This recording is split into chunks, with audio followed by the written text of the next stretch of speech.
Hello, I'm Marissa Schaefer. And I'm Jenna Cantor, and welcome to Physiotherapy Performance Perspectives, a physical therapy podcast for performing artists. Today we're interviewing Dr. Anna Cerveny. Welcome. Hi. Hi. Nice to be here. Yeah. Yay. Anna's coming from Ohio, actually, on the phone, so we're happy to have her.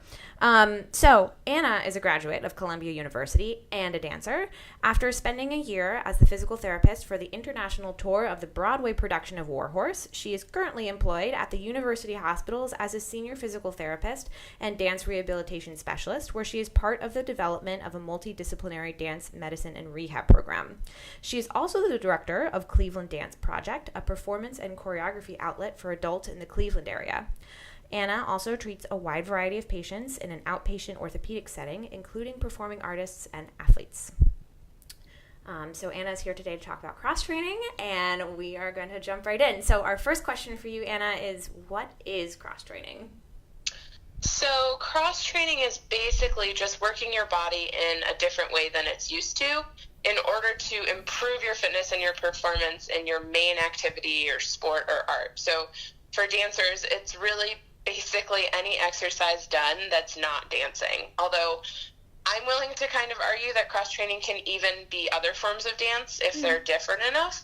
So like for a ballet dancer, if they were to do some hip hop, the movement basis is just so separate that hip hop, being more grounded and more turned in, while ballet is very lifted and turned out and smooth. And sometimes I'll even tell my dancer patients that the exercises that we're doing in physical therapy is their introduction into a cross-training program if they don't already cross-train, because essentially that is what we're doing, moving your body in a different way than dancing to correlate to making your dance more strong. Why is cross-training important for dancers and performers in general? So, muscles don't function as individual mechanisms. They work together to stabilize your joints and your body. So every movement has an active muscle and a relaxed muscle that work together to make an action occur. So that means that neglecting one half of the muscles in a movement can cause injuries. So we can't allow ourselves, which I think a lot of dancers do, to think that some muscles are unnecessary or don't need to be worked on because we don't use them in dance as much. A muscle that's always going to be relaxed and stretched, like the hamstrings in dance usually, will cause the opposing muscle to become too tight, which will then affect the surrounding joints.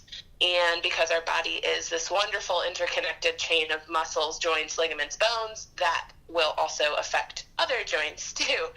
So the hip is my favorite example because dancers do a lot of work with our hip flexors. Lifting our legs tends to bias the hip flexors unless we're extending derriere to the back, which uses more of our glutes. But these two large muscle groups work together with our deep rotators and our quads and our hamstrings to create hip movement and help to balance each other out during dance. And lots of dancers can tell they're suffering from a muscle imbalance because we have that kind of click-click that happens in our hips. And I'm sure just about every dancer is going, oh, yeah, me too. Typically, but not always, this can stem from the hip flexors being more dominant than the glutes and the rotators, which become weaker. And this can bring just like a tiny bit of forward pull on the hip joint, which then makes the joint far less efficient. So cross-training and working on the glutes that extend and abduct, as well as the hamstrings, can be really beneficial for dancers with snapping or clicking hips. But in general, cross-training is just important for dancers and performers because it makes us move in different ways than we're used to, and when our muscles are challenged to move in different ways, it crosses over to our dancing and allows us to be far stronger and more ready for any choreography that might be thrown our way. Anna, just to clarify, when you were talking about specific muscles, such as the hamstrings and the hip flexors, and how they are muscles that balance each other out, would you get more specific with the hamstring? What would be the other muscle that works in opposition to it, as well as the hip flexors, so people can just get a better understanding of what you mean by that kind of muscle relationship?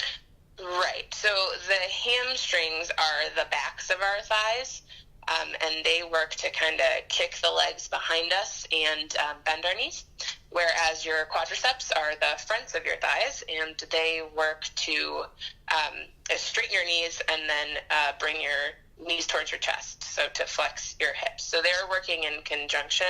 So like, for example, when you kick your leg out in front of you, your hip flexors and your quads are working to bring your leg up, where your hamstrings are kind of working to allow it to extend and then slowly bring the leg down. Yes, thank you. Thank you. Yeah, just to get a better understanding of what you meant by that and really clarify. Thank you. Yeah.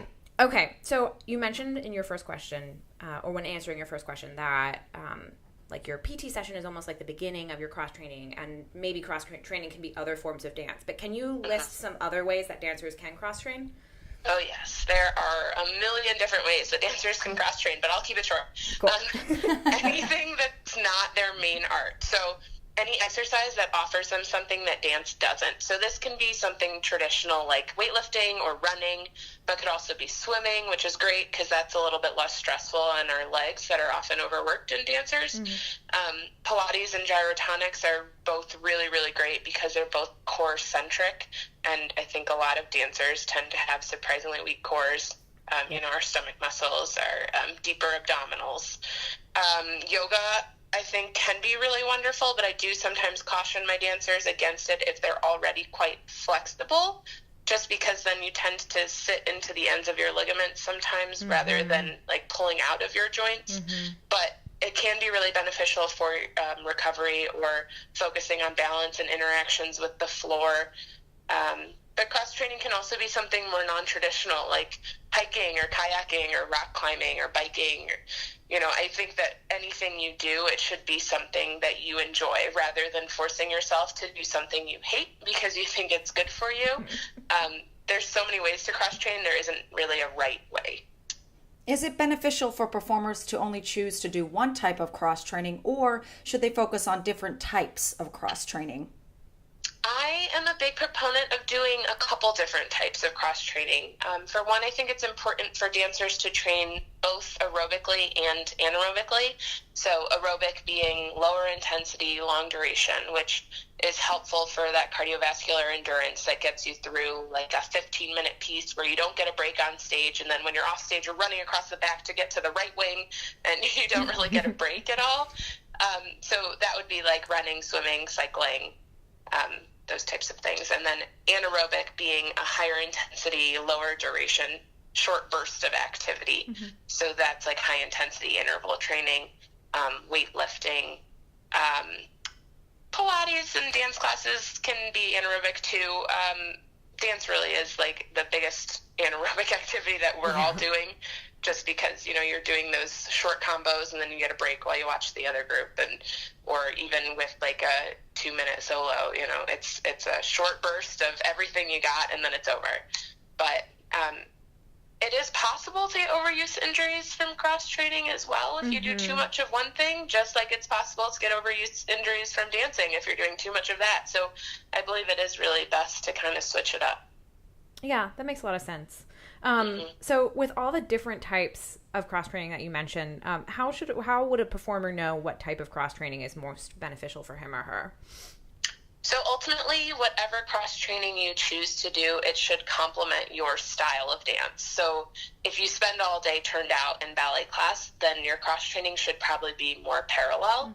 If you are popping and locking your upper body, then maybe focusing on some lower body strengthening and just stretching your upper body to counteract those constant contractions. The cross training that you're motivated to do that doesn't tire you out for dance or hurt you is the best. So like if you decide running is my cross training, but then your knees hurt after every run, probably not the best cross training to do. But if you like take up yoga and suddenly you feel far more energetic for dance class, or you notice your floor work is improving, then that's great cross training. I think that there's definitely some trial and error involved, as no one body is the same, and there isn't really a gold standard for all dancers. That makes sense. So I'm hearing, just like a quick follow-up, I'm hearing kind of what you were saying before in question number 2, like about like you were talking a lot about trying to make a dancer more balanced. So like the type of cross training you choose should like have that goal in mind as well. Absolutely. Cool. How often and when should a performer cross train? So this is a tricky question because, again, it is totally different for every dancer. Our injuries usually occur when we're fatigued.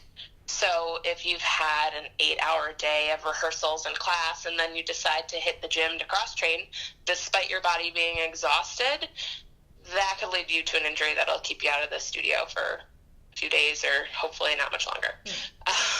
So really the frequency, duration, and intensity of cross-training can and should change from day to day and season to season based on the dancers' classes and rehearsals and performance loads and how they're feeling that day. Mm-hmm. That makes sense. So it's like the inverse of the intensity, essentially. Right. Yeah. So, okay, a little Mythbuster time. Will cross-training decrease flexibility or like otherwise take away from a dancer's technique? So this is like a pet peeve of mine. Lifting weights is not going to make you bulky if you do it with the intention of not being bulky, right? Weightlifters who are going for bulk, they're lifting heavy weights for few repetitions. Weightlifting can actually help to tone and slim and build lean muscle. So for a dancer, I'd recommend doing medium to light weights for higher repetitions. So in terms of weightlifting, no, it's not going to make you bulk up or, less flexible. But if flexibility is a concern for you, there are ways to cross-train to enhance your flexibility. And if properly cross-training, you actually should be fixing those muscular imbalances that I talked about earlier, which can decrease your flexibility in certain joints. So the cross-training should actually make you more flexible and stronger and improve your technique when done correctly, because we're supplementing muscles that don't get worked as much, and therefore we're balancing out the joint's movement and making you a stronger, better, more well-rounded dancer. Absolutely. All right, now we're moving on to our final and my favorite question. So, Anna, would you please tell us your favorite story about treating a dancer? Oh, man, this is so hard. I love all of my dancers. Good answer. Every dancer I've ever treated. I think that, every dancer that comes through my door is just so grateful to be able to speak their own language with a medical professional. And there's, no better feeling than seeing the relief flood into their eyes when they're like, oh my gosh, I just said plie and you knew what I was talking about, or I said jeté and you did the motion for me. Like, what? And then when they realize that not only do you understand them, but you're not going to tell them that the answer is just stop dancing for a little bit, because we know that's not ever an option. Right. But I guess if I had to pick a favorite, my first job with WarHorse, when I was traveling, I treated them before the shows, and then I was there during and after in case anyone needed me to. And I remember there was one performer that came in to see me during one of the shows at the very start of our intermission, running in, frantically pulling off his costume, saying something in his shoulder isn't right, and he doesn't know if he could do the second half of the show. And then the stage manager is running in behind him saying, do I need to put someone else in?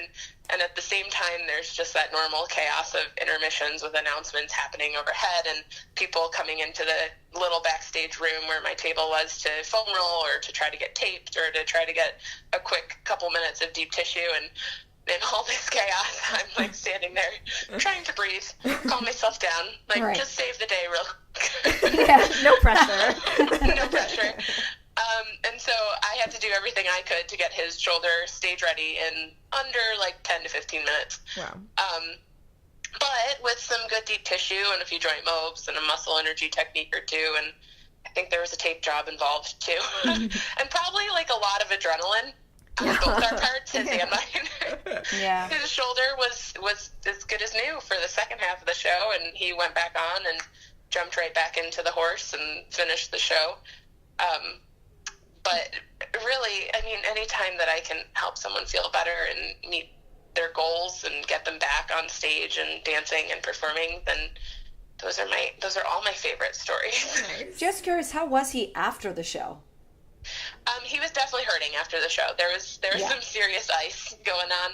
Right. And we did a couple of PT sessions that week and the following weeks to stabilize him. But I don't know if you know WarHorse, but he was one of the puppeteers in the horse. Oh yeah. So he's like kind of in this crouched position. I'm doing it for you. You just can't see me. He's in this crouched position, and you're working the horse with these like grip controls. So their elbows are bent, their shoulders are bent, they're kind of hunched forward, and they're using a ton of grip strength to control the legs on the horse. Yeah. So it's a lot on the shoulders because you tend to be like rounded forward and your pecs get really, really tight. And again, we're not balancing it out with all of that like mid-back scapular stability type stuff that he needed to be doing. So that was a lot of what I gave him, but then it was just a lot of deep tissue in the front to kind of open up the pecs and some joint mobs to push his shoulder a little bit more posteriorly. Mm-hmm. Yeah. Sounds good. Whew. Yeah. Man. Yeah. Okay. Well, that's it. Thank you, Anna, so much for joining us today. Thank you guys for having me. It was so it's fun. So good to have you. Of course. And thank you, of course, to all of our listeners for joining us for another episode of Physiotherapy Performance Perspectives. Join us on the first Monday of every month for the next episode. To hear more of our episodes, click on the link in the description below to view our website. Like us on Facebook at facebook.com/PT Performance Perspectives to stay informed. And finally, if you want to get in touch, email us at ptperformanceperspectives@gmail.com. Thank you for listening. Thanks. Thank you for being here. here. Bye. Bye.